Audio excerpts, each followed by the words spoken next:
Hello, everyone. I'd like to thank all of you for attending today's webinar. My name is Brian Laufer, and I'm the Vice President here at QuoteWerks. This webinar is part of a webinar series that we are using to spotlight integrations and ways to extend QuoteWerks to make you more efficient and profitable. Now, I'd like to introduce today's guest, Paul Hodgetts. Paul is the Managing Director at Quintadena, and Quintadena has been the #1 QuoteWerks sales partner in the world for over 14 years. As you know, Paul will be talking about Quintadena's integration that bridges the gap between Xero accounting and QuoteWerks. After Paul's presentation, we'll have time to answer any questions that you might have.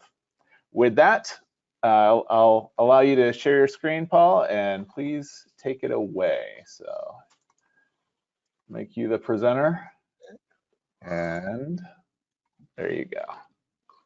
Share my screen.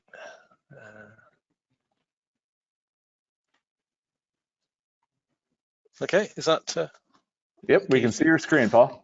Brilliant. Thank you very much, Brian, and thank you everyone for taking the time to join the session today.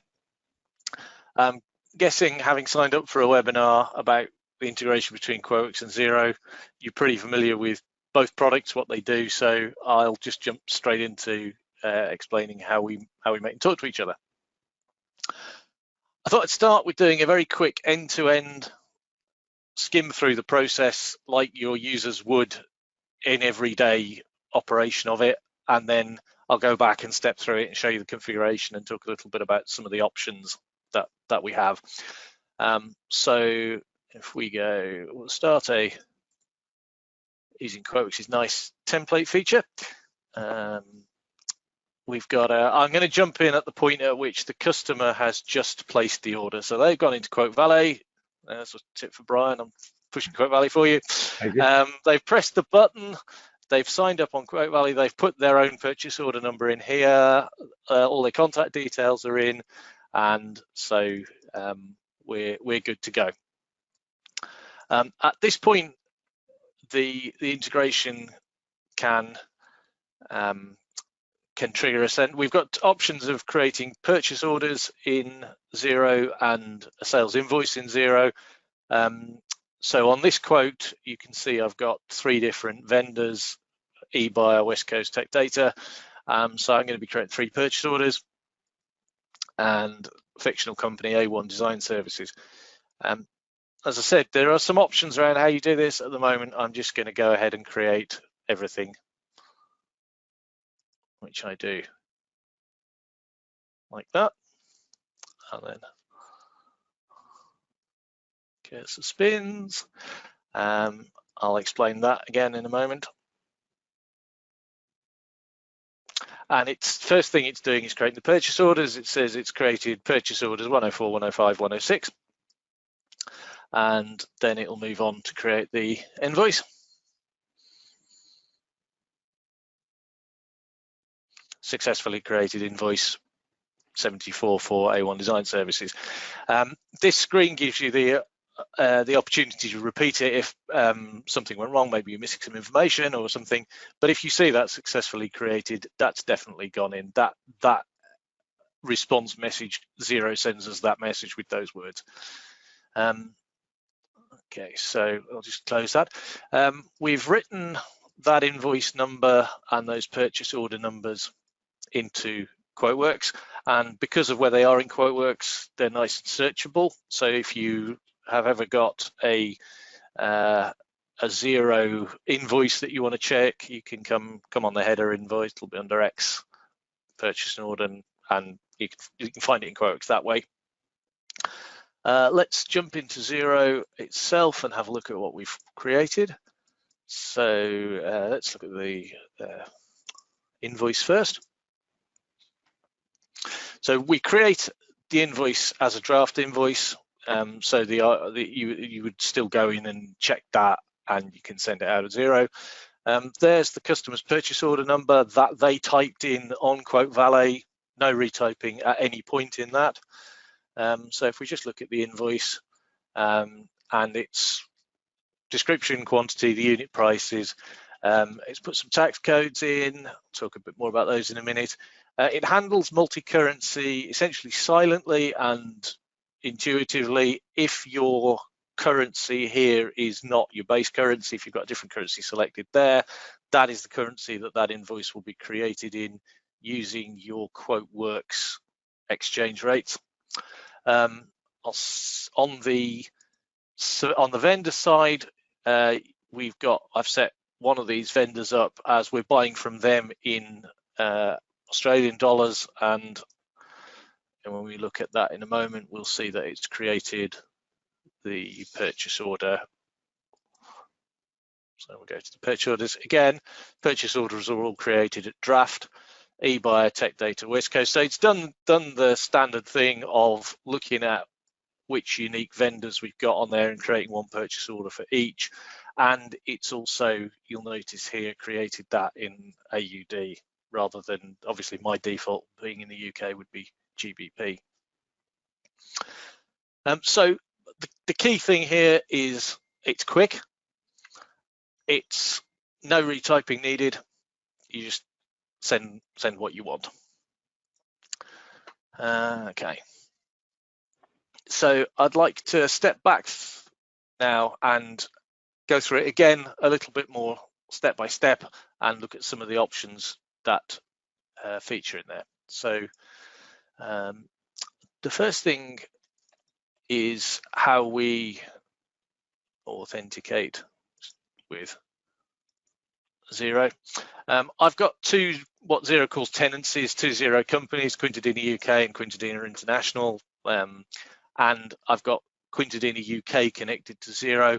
I can associate international as well. So if there's lots of applications that you might have seen that will have used a similar allow this process.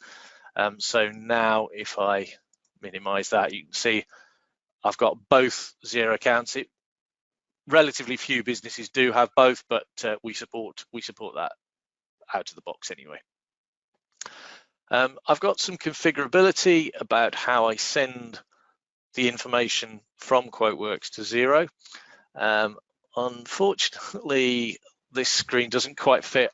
I reduced my screen resolution for the demo, and so we're missing the save buttons on this version. But so these, as I said at the beginning, we can create purchase orders, we can create invoices, you can create either or both. I think everybody that uses this is creating invoices, and some people are creating purchase orders as well. So on the configuration, you say, do I want to create purchase orders or invoices or both? And the config options are pretty much the same. There are some variants that I want to call it a purchase order. I could call it anything I like. Where in QuoteWerks do I want to create them from? So in the demo, I've got both of these set to offer purchase orders and invoices from the QuoteWerks order stage. If you like to convert your QuoteWerks orders to invoices first and then send them, you'd set it up like this, and then that screen at the beginning where it said I'd got all the purchase order, or the big green screen, would only show purchase orders if you launched it from an order screen, and would only show invoices from there.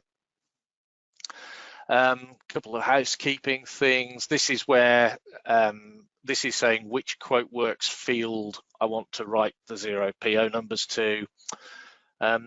This is how it caters for multiple Xero tenants. So because I've got two tenancies set up now, I can say I always want to send it to UK, I always want to send it to international. Or I could say, look in the QuoteWerks document, look in that field, and that field will have the tenancy that I want to send this to.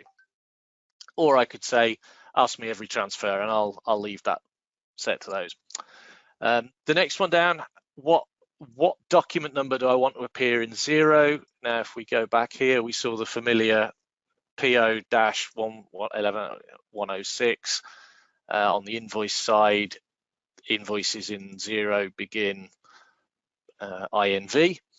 That is what we recommend you use, so that's why that box is ticked. Use the Xero generated number. But if you want to, you can untick that. Probably most likely to do that on the PO side, where you might want the QuoteWerks document number or any other QuoteWerks header field that you've populated to generate.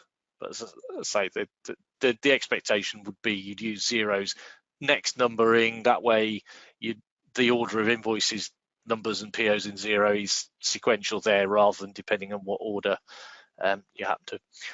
We've got configurability about how the line item is described in Xero. So if we just open the invoice, that's saying that's using the QuoteWerks description, but I can build a QuoteWerks macro here using QuoteWerks macro field to put more than one field into that description. There aren't many fields on the header level in Xero, so basically any other information that you want has got to end up in the description field. Branding theme is the kind of the layout template that you want to use in Xero. That doesn't really exist in purchase orders, but on the invoice side, if you've got multiple branding themes defined in Xero, they'll be listed here. And again, you can either say use the branding theme labeled in this QuoteWerks header field, or just leave that blank and say always use this Xero one.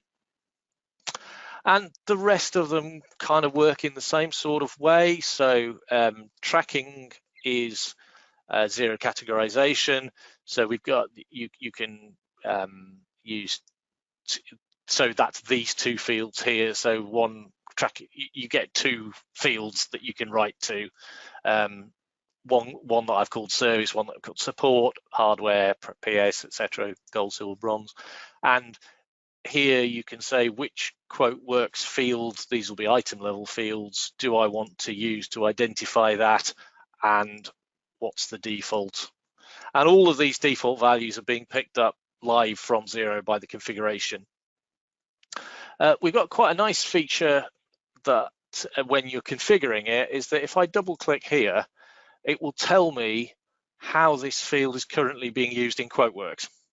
So if you're looking to configure this and you're not sure whether we've used that field before or whether it's constant use, you just select a field and say, if you double click in that, so this field is currently being used 30 times for that and no other times for anything else. So that field is relatively. So as you're building the configuration, we're trying to make it easy for you to identify which fields used.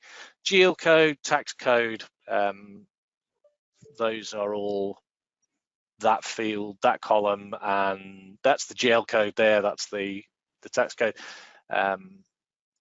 And again, the defaults, if you don't use, the beauty of using, particularly on the GL code, the tax code, of using QuoteWerks item custom fields, is that means you can put those Xero codes in your product database, and then your sales rep selects it, orders it, and it'll go into the right place in Xero. Obviously, if it's a product you pull down from Etilize or something like that, you'd want a default, or you might want to put it, you might want to specify it prior to the transfer. So purchase currency, you can see we had that purchase and due date. So so that's when you do a purchase order, it's like, when do I want to raise that purchase order? What's the due date? That's going to be in that QuoteWerks field. Shipping, account and tax code. Xero doesn't have an equivalent of the QuoteWerks shipping down here. So if you're using that, then what we'll do is create another line item on the Xero invoice using, again, that code and that tax code. Okay, so I'll just close that out. Right, so that gives you a flavor, I hope, for the kind of things that you can configure and how you can make it personal to your business needs. I'd like to go through the process again a little bit more slowly this time, and pay attention to some of the things we've got here. I'm going to clear out this contact and put another one in, just pick them kind of at random. but I'm going to, right, my clock on this says 19:15, because that's UK time. So I'm just going to make this business, you'll see why I do this in a minute. So this is going to be John Smith Studios 19:15 is the business name. So that business doesn't currently exist in Xero. We've got the ability to match customers in quotes, customers in Xero. It'll try using the account ID. At this point, Brian is frowning at me for using a pre-564 build of QuoteWerks without the we support both. So it'll attempt to match on that ID. It'll attempt to match on the name. If it finds a close match, it'll give you a choice of the matches. Otherwise, it'll in this case, what it's going to do is going to create that as a new account. On the line items, the philosophy we've got here is if it's blank, we use the default. So just sort of, if we can imagine this, these three products have come in from a product database somewhere, and they've got a specific tax code, a specific GL account code, and specified that they're in. Everything else, I've left it blank, so those are going to pick up the defaults. I am, however, going to set a PO due date on, I'm going to set a couple of PO due dates, with different ones on that. So, and let's change the purchase order as well. So PO, something different. I'll save that. And then we're ready to go. So I've added the send to Xero to the file menu. You can put it on any menu you like. Again,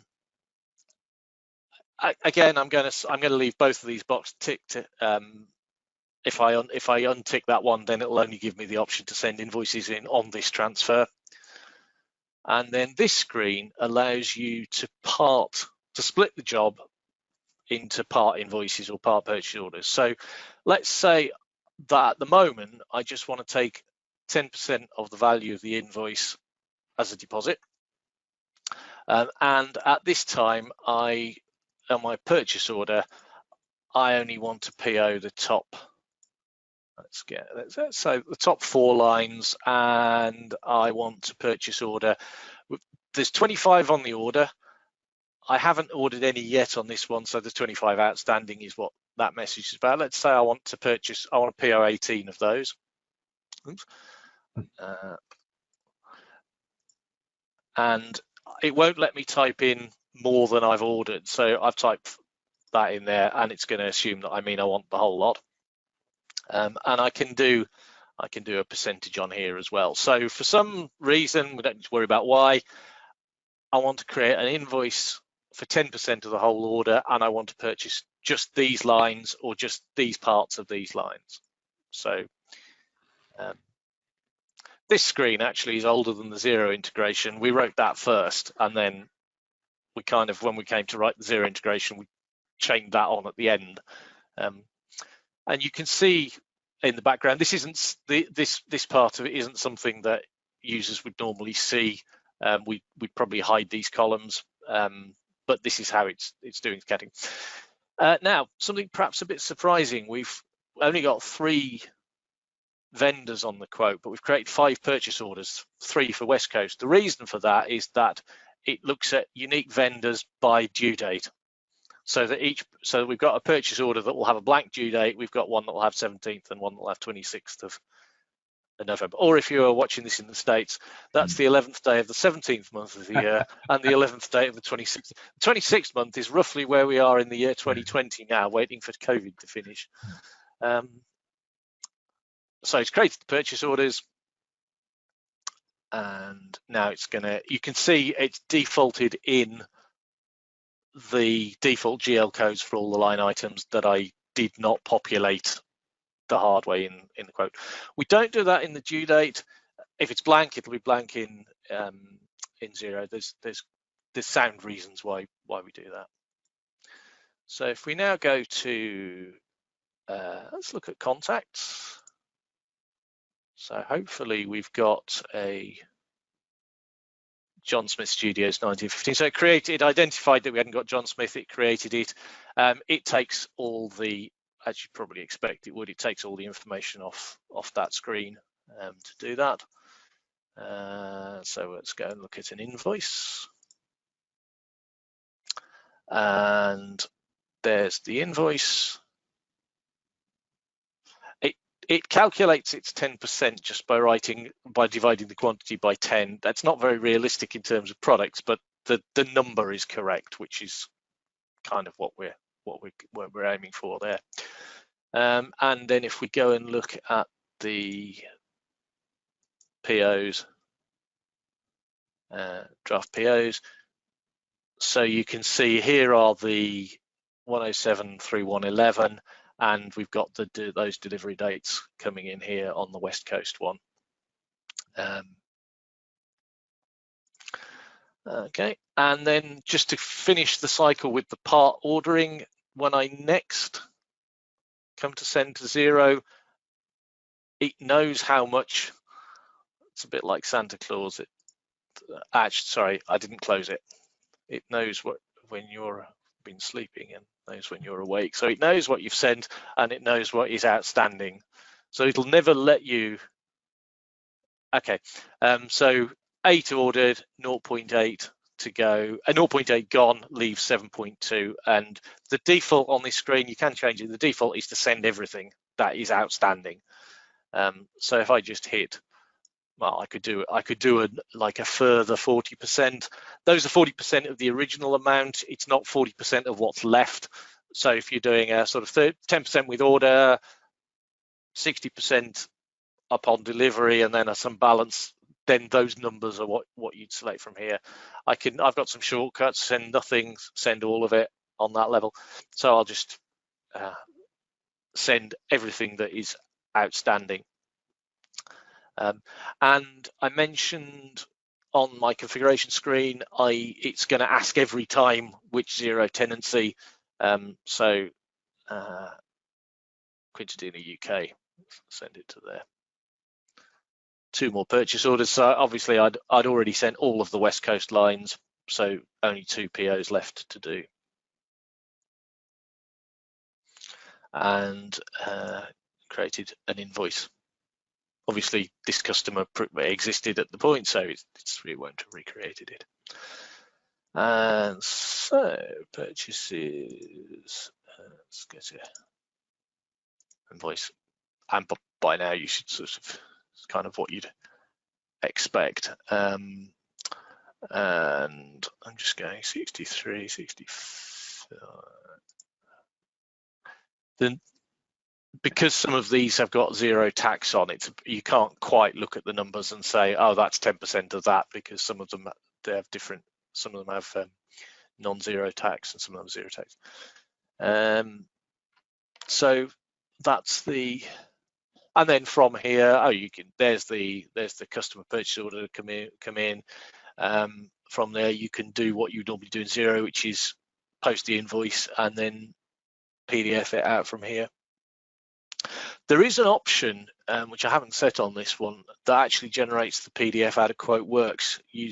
There's a setting that you can say that would nominate a layout file here, and then after it's sent it to Xero, it's got the Xero invoice number. It can generate the PDF using a QuoteWerks layout template, and it could actually email it as well if you want to keep all of your documents with the same sort of house style, template style you want to use. They've seen it as a QuoteWerks quote. It's easier to do that out of QuoteWerks than to create a Xero layout that exactly matches your QuoteWerks layout. So you've got both options. Awesome. And the same on both. I think that's probably all I have to say. Very good. Yeah, I think the power with this integration obviously is the integration itself, but the fact that you're able to split your invoices up like that, I think that's super cool. That's something that we don't do with any of our other integrations, so that's definitely very powerful. So at this point, we're going to open up the floor for questions. If anybody has any, if you have a question, make sure to ask it in the chat. And while people are thinking about a question, there are some good questions for you here. if they're new to the integration, what would it cost them to move forward with the integration? So we're running at $20 per user per month. Most businesses only would need one. You can see it's quick to do. So we're pricing it as similar to the QuoteWerks QuickBooks native integration. That keeps it nice and simple. It will it will be available through the Xero App Store by the end of November. We've gone through the Xero accreditation process. We've passed all the technical accreditation for that, I'm delighted to say. We're just waiting for the kind of sign up routine and some stuff around that. You can buy it now. We've had customers live for over 10 years one way or another on this, but it will be available through. So there's in Xero, from within Xero, you can go to the App Store and there'll be sign up links from there. But yeah, $20 per user per month, and the expectation would be you'd probably only need one license. Okay. All right, so we do have some questions that came in now. Emma has a question. If you are already using the phasing feature within QuoteWerks, will this still work with the Xero integration?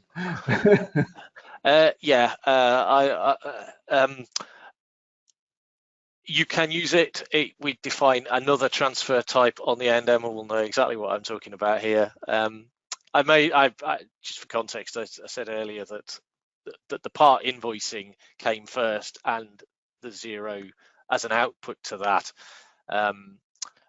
We've got a number of different things that we could chain onto the part invoicing, and Emma's phasing is one of them. But yeah, you can use this. We could say that was another output from one of your existing phases, or we could set it up independently. Okay.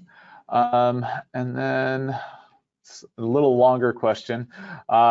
Ian here, this may be a question for either Brian or Paul. Paul, we spoke earlier today, while you're popular. Can you look up a contact in your CRM to add to the requested order by and look up a contact record in Xero for the bill invoice to? The way it works at the moment is we are pushing contacts into Xero. I've got this one set up to use the QuoteWerks native contact manager, but what I say will apply to whichever contact manager you use it for. So I recommended practice, if you've been using Xero for a while, would be to take a one-off cut of your Xero contacts as they stand at the point where you start using this, and then import those into the contact manager. You might need to do some alignment, if you've got limited with a full stop after a bit of data cleansing as a one-off operation. From then on, you've got the contacts that you've got in your contact manager there'll be nobody in Xero that isn't in the contact manager, but there will be people in the contact manager that aren't in Xero. So at that point, whenever you do a transfer to Xero, it will either say, I'm already there, so I don't need to do anything, or I'll create a new one, or I kind of think that this might be who you're matching, but I'm not entirely sure, in which case it'll give you a list of possible matches, and you can select that one, or there's a button to say create a new customer. Okay, and then a question here from Malcolm. What is the minimum version of QuoteWerks this works with? I'm going to say 4.6. Okay, very good. Though I wouldn't say I tested it against that for a while. We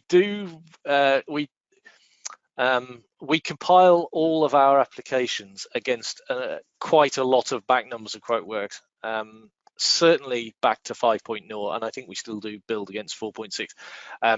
It's not tested for a while, but there's nothing in here that would require any particularly new features of QuoteWerks,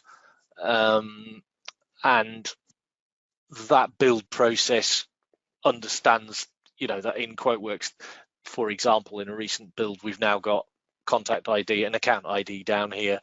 That's kind of backwardly compatible So we could go back, but any Yeah. plausible version of QuoteWerks, I'm pretty sure we'd support. Yeah, and those fields that you're talking about, those were always there, just in the background, so Yeah. you just couldn't see them. All right, great. Well, it looks like that's all the questions people have. If they do have more questions for you or about the integration, who should they contact and where should they go?